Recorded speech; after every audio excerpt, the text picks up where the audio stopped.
नमस्कार दोस्तों। उम्मीद करते हैं आप लोग अच्छे होंगे।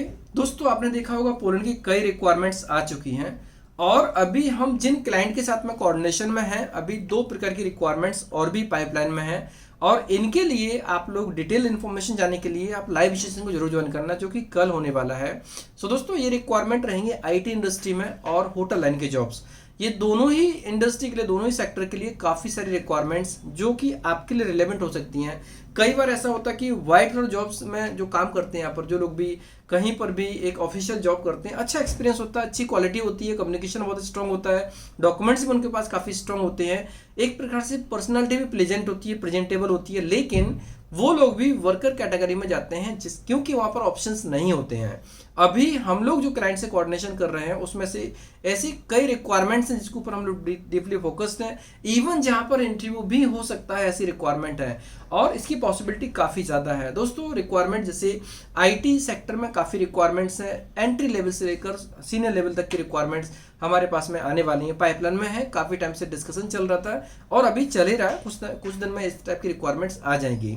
और ऐसी रिक्वायरमेंट में स्किल होना बहुत ज़रूरी है। जो लोग भी स्किल्ड हैं और आउट ऑफ इंडिया जाना चाहते हैं, यूरोप में जाना चाहते हैं, शेंगन में जाना चाहते हैं, उनके लिए गोल्डन अपॉर्चुनिटी हो सकती है। क्योंकि आईटी इंडस्ट्री बहुत बड़ी इंडस्ट्री है जिसमें से जो एंट्री लेवल की जॉब जैसे सिस्टम एडमिन हुआ, कंप्यूटर ऑपरेटर हुआ, इनसे लेकर जैसे वेब डिजाइनर हुआ, डेवलपर हुआ, ग्राफिक डिजाइनर हुआ, जितने भी सेगमेंट होते हैं, लगभग हर सेगमेंट की रिक्वायरमेंट्स के ऊपर हम लोग काम कर रहे हैं। हालांकि सारी रिक्वायरमेंट्स तो एकदम नहीं आ जाएंगी, जैसे जैसे क्लाइंट की रिक्वायरमेंट्स होगी वैसे वैसे वो शेयर करेंगे।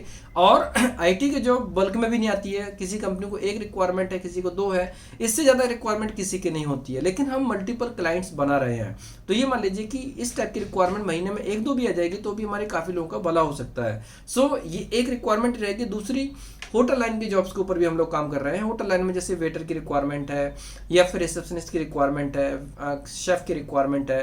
होटल इंडस्ट्री में जितनी रिक्वायरमेंट्स होती है उसके ऊपर हम काम कर रहे हैं। पोलैंड के अंदर अभी हमारा इतना फोकस हो गया कि जो पहले हम लोगों ने 1.5 साल ब्लैक ईयर के रूप में निकाला, अब इस साल इसको हमें गोल्डन ईयर के रूप में कन्वर्ट करना है। इस साल तो नहीं, नेक्स्ट ईयर। जब गोल्डन ईयर इसलिए क्योंकि नेक्स्ट ईयर जो वीजा स्टैंपिंग का रेशो बनना चाहिए बहुत अच्छा होना चाहिए। ये सेल्फ टारगेट है और ये लगभग काफ़ी लोगों की उम्मीद भी है, जिन लोगों ने पहले इतना समय निकाला। मे भी उसमें से काफ़ी लोग अभी भी हैं जो पोलैंड में जाने के लिए इंटरेस्टेड हैं, रेडी हैं। तो ये टाइप की रिक्वायरमेंट जैसे आएंगी वैसे आप लोग इसमें अपना करियर बना सकते हैं। डिटेल इन्फॉर्मेशन आपको लाइव सेशन में मिलेगी, हर चीज़ के बारे में हम डिटेल डिस्कशन करेंगे। और एक चीज़ मैं आपको बताऊँ, ये प्रोजेक्ट माई अब्रॉड का है, तो आप कोई भी कैंडिडेट, नए सब्सक्राइबर जो भी होंगे ना, वो इसी जो नंबर्स दिए जाते हैं वहाँ पर कॉन्टैक्ट करेंगे। और जो पहले से लोग जुड़े हैं वो लोग भी जो नंबर्स वीडियो में दिए जाते हैं उन्हीं नंबर्स पर कॉन्टैक्ट करेंगे। प्रोजेक्ट अलग अलग कंट्री का अलग अलग टीम के हिसाब से बनाया गया है, तो जो नंबर्स दिए जाएंगे उन पर कॉन्टैक्ट करना बहुत ज़रूरी है। दोस्तों, एज लिमिट 20 साल से लेकर 43 साल के बीच में एज होना चाहिए। इवन आईटी में 45 होगा, 46, 48 होगा तो भी अप्लाई कर सकते हैं based on the profile, requirement कैसी है। और ऑब्वियसली इंग्लिश बहुत एक्सीलेंट होना चाहिए, इंग्लिश में कोई कंप्रोमाइज़ नहीं, क्योंकि इंटरव्यू होगा तो इंटरव्यू क्वालिफाई करना पड़ेगा। और सब आपको एक चीज़ पता होना चाहिए कि अगर दो अलग अलग लैंग्वेज वाले लोग हों और दोनों मीडियम टाइप के हों तो उनको बहुत मुश्किल होता है कम्युनिकेट करना। जैसे मान लीजिए अगर कोई टूटी फूटी इंग्लिश बोलने वाला बंदा हो और वो बंदा हिंदी एरिया से हो, मान लीजिए कि एक प्रकार से वो एमपी से हो, राजस्थान से हो या फिर उत्तर प्रदेश से हो, कहीं से भी हो, और एक बंदा जो तमिलनाडु से हो जिसको भी टूटी फूटी इंग्लिश आती हो, वो तमिल अच्छा जानता है और हिंदी अच्छी जानता है, तो दोनों कम्युनिकेट करेंगे ढंग से नहीं कर पाएंगे। मतलब ये मान लीजिए कि ऐसे केस में अगर दोनों इंग्लिश में एक्सीलेंट होंगे या फिर उसमें से कोई भी एक बंदा एक्सीलेंट होगा तो भी कम्युनिकेशन हो सकता है। ये एक बहुत बड़ा मैसेज है, क्योंकि कोई भी कैंडिडेट जो आईटी में जाना चाहते हैं उनको ये जो आईटी फील्ड है, ऑब्वियसली आईटी फील्ड में काम करने वाले लोग एक्सपर्ट होते हैं, एक्सीलेंट होते हैं, नो डाउट, इसमें कोई इश्यूज नहीं है।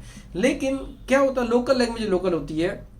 कई बार जैसे ऑफिशियल लैंग्वेज वैसे देखा जाए तो इंग्लिश और हिंदी रहती है इंडिया में, लेकिन रीजनल लैंग्वेज का इतना इम्पैक्ट होता है कि हायर मैनेजमेंट भी कई बार लोकल लैंग्वेज में ही बात करते हैं। तो वैसे ही पोलैंड में पॉलिश में बात करते हैं लोग। पॉलिश में जब बात करेंगे तो उसमें ये मान लीजिए कि उनकी इंग्लिश के ऊपर इतनी पकड़ नहीं होती है।